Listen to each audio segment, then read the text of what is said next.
Bienvenue aujourd'hui au webinaire du RRDS Canada. Nous commençons sous peu. Claire, prochaine diapo.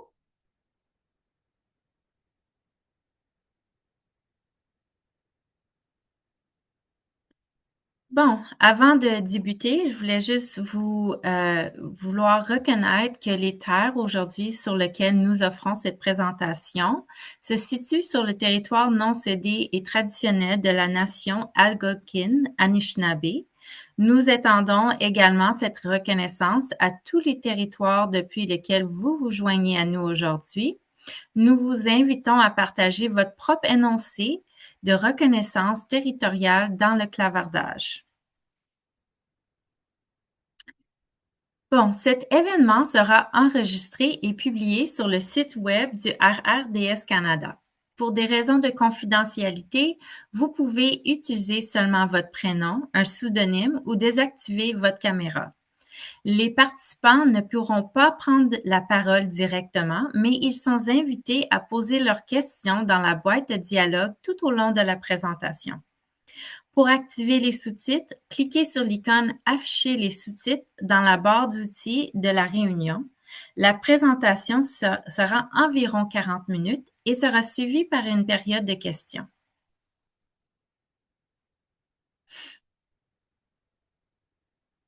Merci encore de vous joindre à nous pour le webinaire aujourd'hui. Je m'appelle Karianne et j'animerai la présentation aujourd'hui.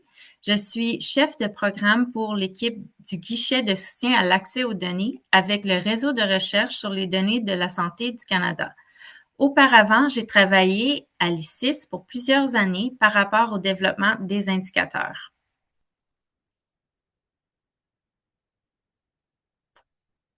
Voici un aperçu des sujets abordés durant la présentation et à propos le guichet de soutien à l'accès aux données, GSAD.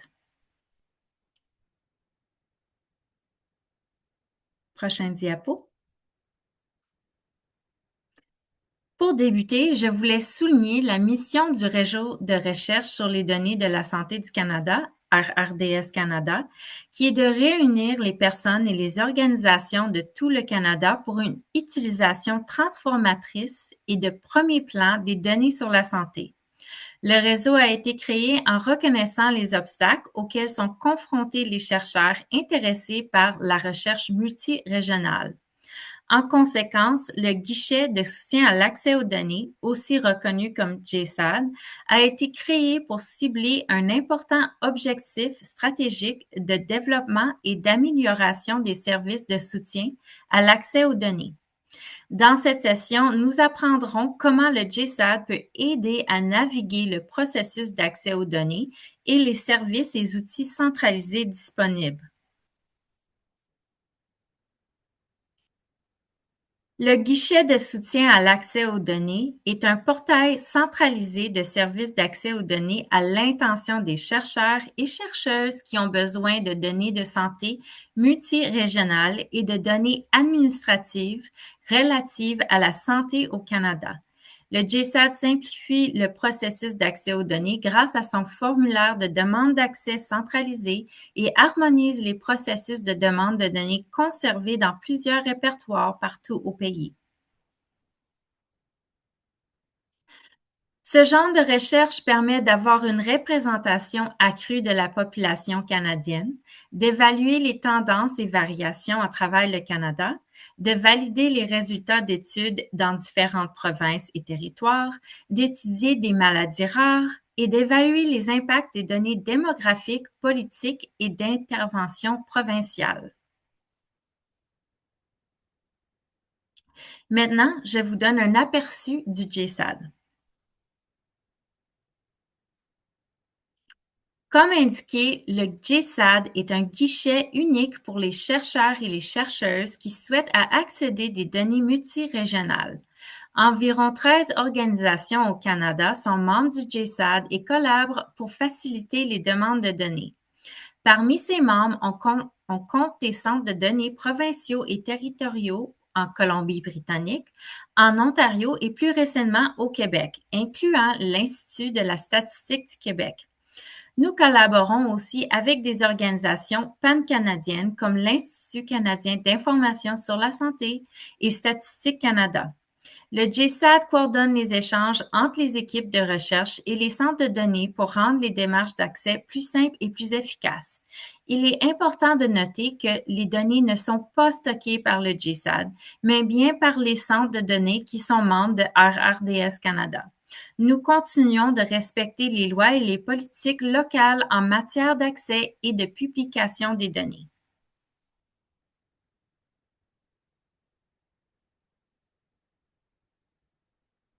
Voici les membres du RRDS Canada. Nous collaborons ensemble pour faciliter les demandes de données. Prochain diapo. Depuis le lancement du GSAD en 2020, nous avons élaboré des processus simplifiés pour offrir un soutien de meilleure qualité aux chercheurs et chercheuses qui accèdent à des données multirégionales.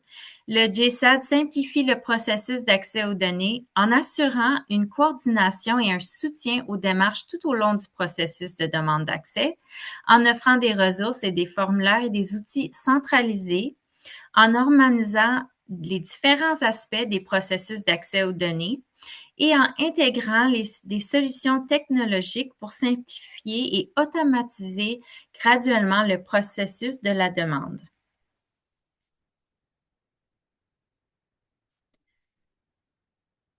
Voici les statistiques sur les activités de GSAD. À ce moment, nous travaillons sur plusieurs demandes actives. De plus, nos chercheurs et chercheuses ont accès à environ 600 banques de données et avec les permissions nécessaires en place, nos centres offrent des services de couplage de données qui ouvrent différentes possibilités pour les chercheurs et les chercheuses.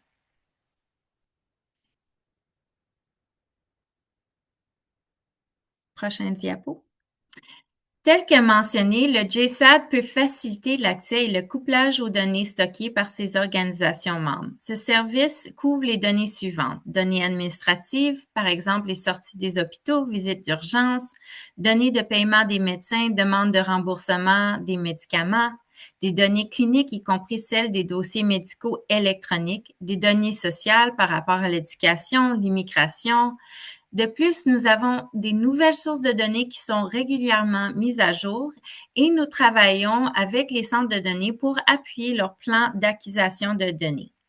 Nous collaborons aussi avec des groupes comme le Partenariat canadien pour la santé de demain et l'Étude canadienne sur le vieillissement pour acheminer leurs données d'études aux centres de données provinciaux si ça n'est déjà fait afin de faciliter le couplage à ces fichiers de données.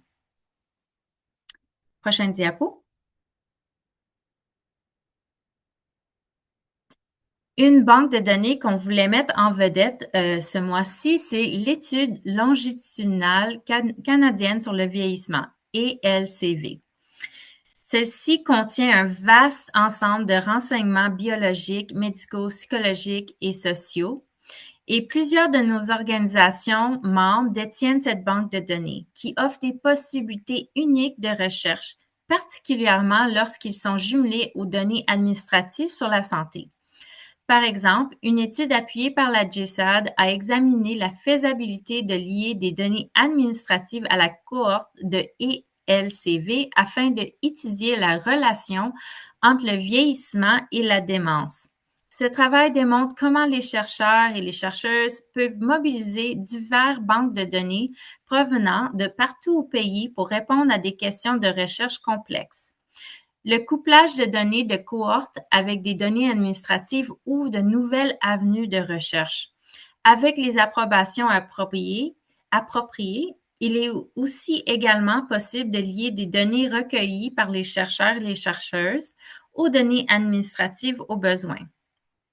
Un aperçu complet des banques de données accessibles par l'entremise de GSAD se trouve dans l'inventaire des banques de données, que je vais parler bientôt dans cette présentation. Prochaine diapo.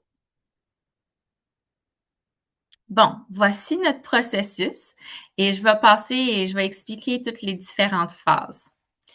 Tout commence par la requête en phase 1. Si vous souhaitez en savoir plus sur les services du GSAD et sur la façon dont ils peuvent soutenir votre projet, vous pouvez consulter nos ressources en ligne et soumettre une requête au moyen de notre formulaire en ligne. Après avoir soumis votre requête, vous pourrez être invité au besoin à une consultation avec notre équipe. Nous offrons également les heures de bureau à ce point-ci ou à stage-ci où vous pouvez discuter avec un scientifique pour vous renseigner sur la disponibilité des données et obtenir du soutien pour votre plan d'analyse. Si vous décidez d'aller en l'avant, vous pouvez créer un compte sur notre portail pour amorcer le processus. Bon, en phase 2, vous aurez ensuite l'occasion de soumettre un formulaire décrivant les détails de votre projet. Après réception et examen du formulaire, le JSAD planifiera une rencontre avec l'équipe de recherche pour revoir l'information fournie. Des représentants locaux du JSAD provenant des centres de données participent également à cette étape pour répondre aux questions initiales et fournir une rétréaction préliminaire. Une fois que ces étapes sont terminées, vous recevrez une évaluation de la faisabilité de votre projet et ceci est offert gratuitement. Et on vous donne une estimation des coûts pour votre projet. Ceci est donné dans un délai de 10 à 20 jours ouvrables. Lorsque le projet est jugé faisable et que vous confirmez que vous avez le financement pour avancer, le projet passe à l'étape suivante, la demande d'accès de données. Dans cette troisième phase, les chercheurs et les chercheuses complètent une demande d'accès aux données. La demande est soumise à un premier examen par nos membres et les centres collaborent ensemble avec vous pour coordonner les examens requis, les approbations, les ententes nécessaires, la préparation des données et l'accès aux données. Certains membres peuvent également offrir des services d'analyse selon les besoins. Les délais pour cette étape varient entre 6 à 24 mois et c'est vraiment en fonction de la complexité du projet. Par exemple, si une importation de données externes ou un couplage spécifique est requis ou en fonction du nombre de membres impliqués. Ceci peut avoir un impact sur les délais. En dernière phase, les chercheurs et les chercheuses peuvent obtenir l'accès aux données conformément aux politiques locales dans les environnements sécurisés de recherche. Ils reçoivent ensuite une facture pour les services de données et les services analytiques, le cas échéant. Je reviendrai sur les coûts plus tard dans cette présentation. Prochain diapo.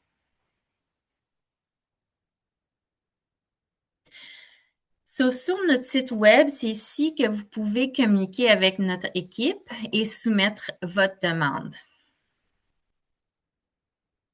Prochain diapo. Alors, comment le JSAD peut-il ajouter de la valeur à votre projet?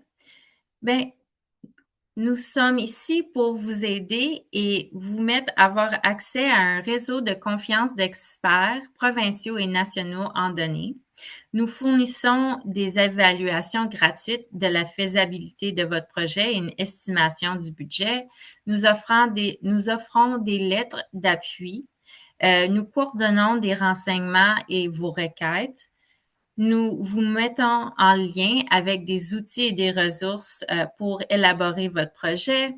Nous assurons la coordination de votre projet et un soutien administratif. Et enfin, nous mettons en valeur vos travaux par l'entremise des collaborations et activités nationales du rayonnement du RRDS Canada. Maintenant que j'ai présenté un bref aperçu sur JSAD, je voulais vous faire découvrir certaines des ressources et certains des outils qui peuvent appuyer votre projet. Prochain diapo. Prochain diapo. Bon, le JSAD a mis au point des ressources qui aident les chercheurs et les chercheuses dans l'élaboration initiale de leur projet. Nous avons un site web avec plusieurs ressources telles que une page sur l'analyse distribuée qui est vraiment une catégorie de méthodes qui permettent d'analyser des données multirégionales sans les regrouper en un seul endroit. Nous avons aussi l'inventaire des banques de données, qui est un répertoire de banques de données associées à nos organisations membres. Nous avons l'inventaire d'algorithmes. Nous avons aussi la section de protection des renseignements personnels qui vous donne des informations concernant les données de la santé et leurs utilisations dans le cadre des lois sur la protection de la vie privée. Et notre site web propose aussi des renseignements sur les processus locaux d'accès aux données. Nous vous invitons à consulter ces ressources, particulièrement avant de faire appel à notre groupe. Prochaine diapo. J'ai parlé des ressources pour l'analyse distribuée sur notre site web. L'analyse distribuée est une approche qui permet de mener des recherches à partir de sources de données distribuées sans partager de données individuelles. Au lieu de transférer des données ligne par ligne entre les sites, chaque site exécute la même analyse sur ses propres données. Ensuite, seules les statistiques sommaires sont transmises de façon sécurisée à un site central de coordination, où ils sont combinés pour produire les résultats globaux. En faisant progresser l'analyse distribuée, le RRDS Canada permet la recherche dans un système fédéré où les données ne peuvent généralement pas être partagées entre les différentes régions. Cette approche soutient également l'inclusion de données qui autrement ne pourraient pas être déplacées ou combinées en raison de contraintes juridiques, éthiques, politiques ou de préoccupations liées à l'acceptabilité sociale. L'analyse distribuée est maintenant offerte pour les projets admissibles soumis au GSAD pour certaines provinces et territoires. Prochaine diapo. Une autre ressource que nous souhaitons mettre en valeur est l'inventaire des banques de données. Ici, vous pouvez regarder les différentes banques de données qui sont accessibles à nos membres. Et vous pouvez effectuer vos recherches par région, par catégorie de données, ainsi que par organisation membre. Si vous cherchez un mot-clé en particulier, vous pouvez aussi l'inscrire dans la barre de recherche située en haut de la page. Cet outil-là est très utile pour mieux comprendre les données disponibles lorsque vous élaborez votre projet. Prochain diapo. Nous vous invitons également à consulter nos heures de bureau de l'automne où nous offrons aux chercheurs et aux chercheuses l'occasion d'échanger avec des scientifiques et des experts qui peuvent répondre à vos questions sur les méthodes, sur les services d'analyse et d'autres éléments qui peuvent aider à élaborer votre projet et aussi préparer une demande de subvention réussie. Cette orientation est offerte gratuitement et vraiment, c'est tout un gros succès. Prochain diapo. Enfin, pour les chercheurs et les chercheuses qui souhaitent intégrer des principes d'IDEA dans leurs travaux, nous offrons aussi de nombreuses ressources sur notre site web pour vous soutenir. Il y a des cadres de référence, des trousses d'outils et des rapports. Et on a aussi une série de webinaires où est-ce qu'on examine différents sujets relatifs à l'IDEA, l'inclusion, la diversité, l'équité et l'accessibilité en recherche. Et je vous encourage de visiter notre site web pour regarder ces informations-là. Prochaine diapo. Bon, maintenant, quelques conseils pour une demande réussie. Prochaine diapo. Sur notre site web, vous trouverez un tableau qui présente les principes exigences de chaque région et certains facteurs à considérer, notamment en matière d'approbation d'éthique, d'accès aux données à distance, d'environnement d'accès sécurisé et de capacité logicielle. Par exemple, pour les demandes de données, la plupart des régions a besoin de recevoir un certificat d'éthique pour avancer le projet. Prochaine diapo. Tel que mentionné plus tôt, divers coûts sont associés à la création de fichiers de données sur la santé et les services d'analyse fournis par les organismes ou les membres du RRDS Canada. Bien que la présentation d'une demande de données au GSAD est gratuite, les centres de données peuvent imposer des frais pour le recouvrement des coûts, pour l'analyse de données, le couplage de données et leurs services offerts. Dès que l'évaluation d'admissibilité et de la faisabilité du projet a été effectuée par notre équipe, nous fournira un devis précis des coûts associés. Prochain diapo. Nous voulons vous donner quelques conseils pour faire une demande réussie et limiter les délais du traitement. Consultez nos ressources en ligne, c'est-à-dire les exigences, les services, ainsi que les lois et les politiques. Consultez notre répertoire des banques de données pour bien élaborer votre projet. Regardez la section protection des renseignements personnels sur notre site web pour vous aider à vérifier si vous avez les bonnes autorités en place et les consentements nécessaires pour le couplage de données externes ou des données recueillies par les chercheurs s'il y a lieu. Bien définir les détails de votre projet ou consulter nos scientifiques pour avoir de l'avis. Et surtout, nous vous recommandons de consulter notre équipe le plus tôt possible pour obtenir des conseils sur ce qui précède, particulièrement si vous avez des délais serrés à respecter. Nous savons que l'accès de données peut être une démarche complexe et nous sommes là pour vous soutenir tout au long du processus. Prochaine diapo. So, si vous aimeriez travailler avec notre équipe, vous avez simplement à communiquer avec nous à dach@hdrn.ca. Et un petit rappel, prochain diapo, que vous pouvez bien communiquer avec notre équipe par notre site web et simplement soumettre une demande ou vos questions sur notre site. Prochain diapo. Finalement, pour conclure la présentation, je voulais juste bien annoncer que bientôt, nous allons avoir un service Evolu qui va intégrer de nouveaux services pour soutenir un plus grand nombre d'utilisateurs de données. Le GSAD vise à appuyer les chercheurs du secteur public, ceux-là du secteur privé, les utilisateurs de connaissances et bien d'autres encore. Sur celle-ci, ce nouveau chapitre va être en janvier jusqu'à mars. On va vraiment développer ces services-là et nous allons partager plusieurs mises à jour au cours des prochains mois. Prochaine diapo. Ceci conclut la présentation du webinaire aujourd'hui.